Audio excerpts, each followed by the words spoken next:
frère est sûr. Bonjour tous. Ce matin, nous allons étudier ensemble la parabole du semeur. Le Seigneur Jésus-Christ. La foule se pressait alors autour de lui. Ainsi, une grande foule se pressait pour s'approcher du Seigneur. Le Seigneur a donc monté dans une barque pour enseigner la foule. C'est alors que le Seigneur a utilisé des paraboles pour leur enseigner beaucoup de choses. Le Seigneur a enseigne par des paraboles. Les mystres du royaume des cieux. Les mystres du royaume des cieux sont écrites dans le témoignage de Matthieu. Au chapitre 13. Alors aujourd'hui, le frère Ashbert va expliquer un par un. Les mystres du royaume des cieux enseignent par notre Seigneur Jésus-Christ. Ceux qui peuvent comprendre combien ils sont bénissent.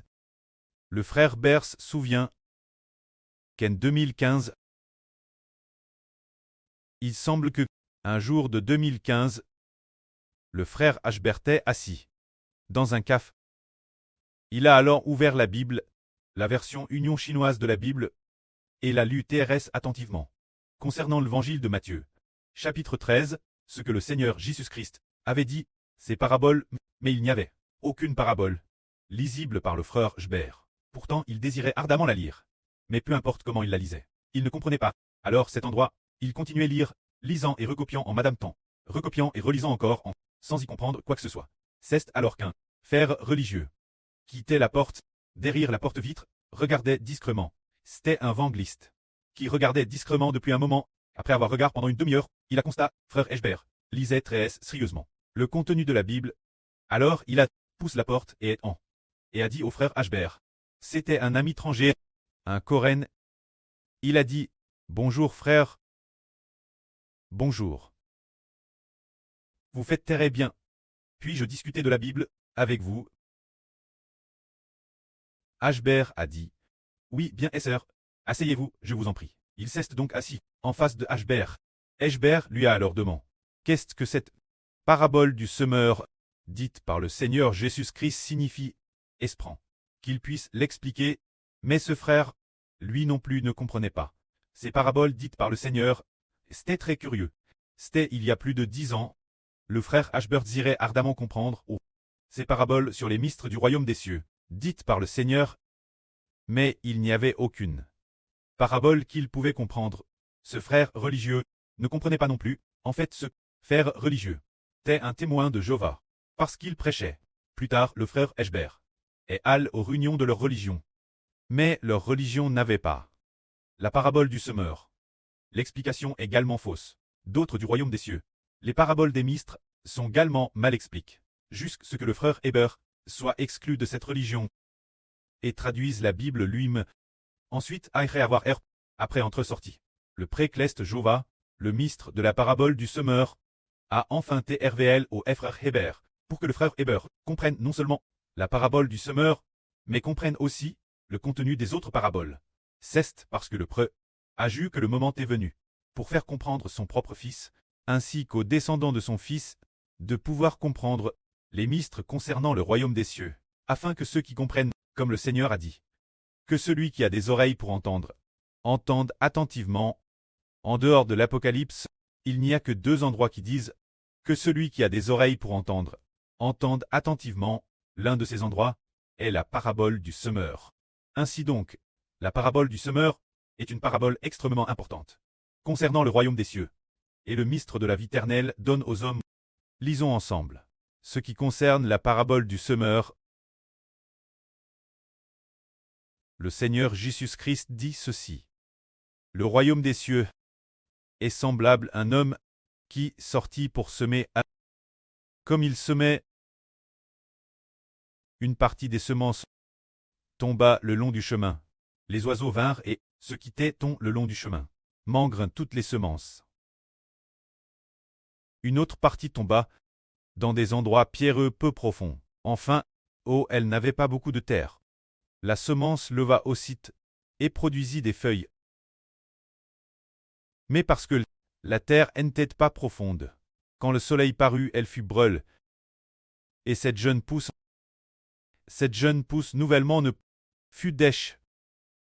Sous le vent chaud, et la jeune pousse nouvellement lève. Chat et mourut. Une autre partie des semences, pendant les semailles, tomba parmi l'épine. Comme la terre d'épines avait beaucoup d'épines et de mauvaises herbes, ainsi, puisque la semence tombe parmi l'épine, de nombreuses épines et mauvaises herbes, touffres, les pousses de cette semence, enchant cette nouvelle pousse en pleine croissance, de produire le moindre grain bien forme. Cependant, une autre partie des semences tomba dans la bonne terre et donna du fruit, un grain en donnant 100, un autre 60, un autre 30. Que celui qui a des oreilles pour entendre, entende attentivement. C'est elle ce que le Seigneur Jésus-Christ enseigne dans la parabole du semeur. Il dit, quand on sème, certaines semences tombent le long du chemin. Certaines semences tombent dans des endroits pierreux peu profonds. Certaines semences tombent parmi l'épine. Et d'autres semences tombent dans la bonne terre. Le Seigneur Christ parle des 3 premiers types de terre, bien que les semences aient été semées, mais elles ne produisent aucun fruit. Soit elles sont mangées par les oiseaux, soit elles sont desséchées par le soleil, soit elles ne peuvent pas produire de grains missis.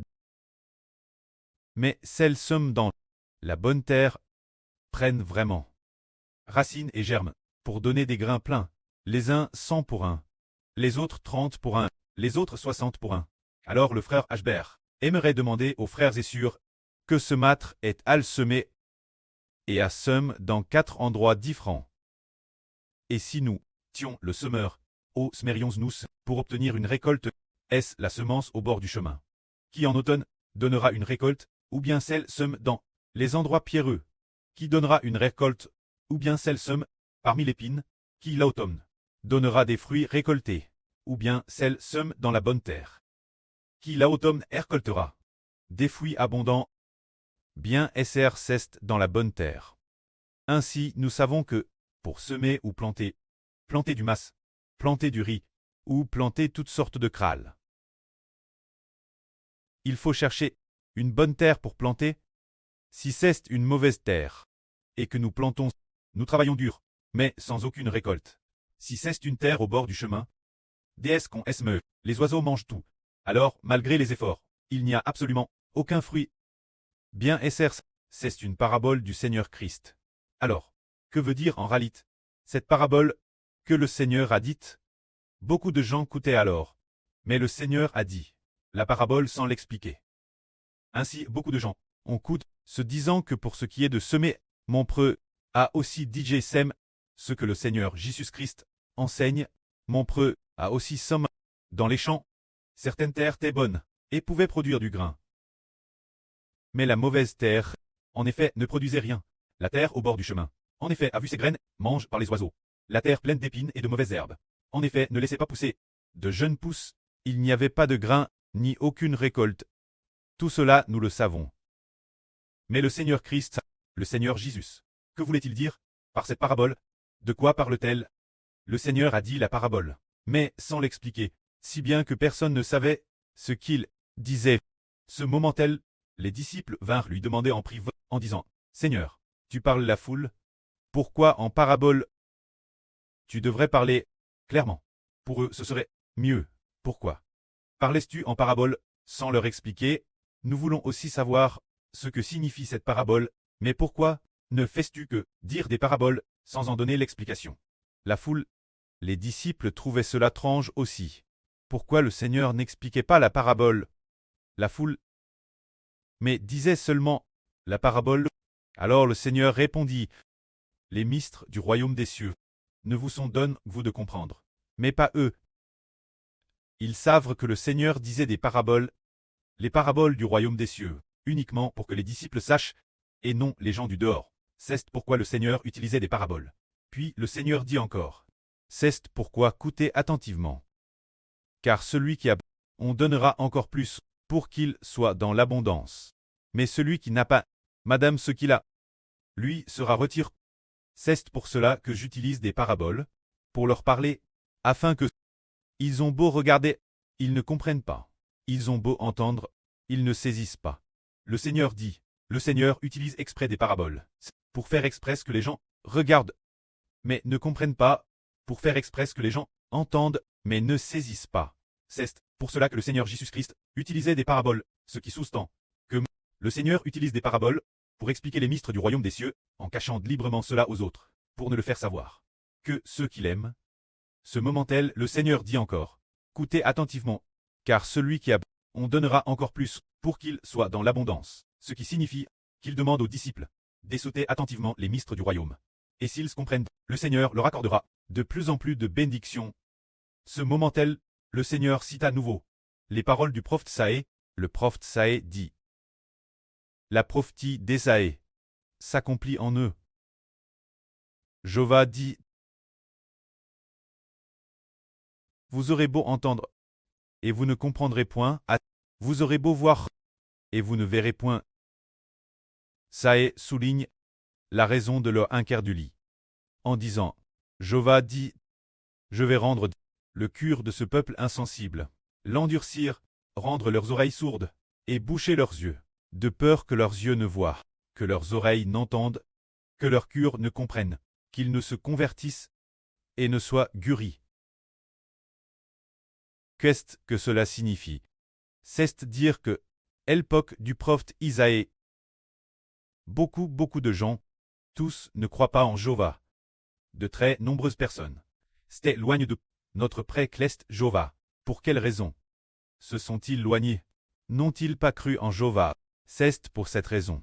Jéhovah a dit, rends insensible le cœur de ce peuple, endurcis-le, bouche ses oreilles, et ferme ses yeux, se dire que Dieu a rendu leurs yeux aveugles, pour qu'ils ne comprennent pas que Jéhovah est Dieu, et leurs oreilles sourdes pour ne pas comprendre que Jéhovah est Dieu, c'est Dieu qui a librement endurci leur cœur. De la même manière, le Seigneur Jésus-Christ a dit que les paraboles sont aussi faites exprès, pour que les gens ne comprennent pas, car s'ils comprenaient, ceux qui croient au Seigneur augmenteraient en nombre, mais s'ils ne comprennent pas, c'est précisément parce que le Seigneur ne veut pas qu'ils croient en lui, mais veut seulement que ceux que le Christ a choisis croient. Le Seigneur veut seulement que ceux que le pré-cleste Jéhovah a choisis reçoivent le salut, et les autres ne l'obtiendront pas. C'est pourquoi le Seigneur parle en paraboles. Alors, pour nous, qui le Seigneur Jésus-Christ a clairement expliqué les paraboles, nous qui comprenons, le Seigneur dit, le Seigneur Jésus-Christ dit ceci. Mais heureux sont vos yeux, quel bonheur parce qu'ils voient, et vos oreilles, quel bonheur parce qu'elles entendent. Je vous le dis en vrai, beaucoup de prophètes et de justes ont désir voir ce que vous voyez maintenant, et ne l'ont pas vu, et désirent entendre ce que vous entendez maintenant, et ne l'ont pas entendu. Le Seigneur dit, combien les disciples du Seigneur sont heureux d'avoir entendu les mystères du royaume des cieux, et que le Seigneur les leur a expliqués. Que la gloire soit rendue auprès et au Seigneur. Amen.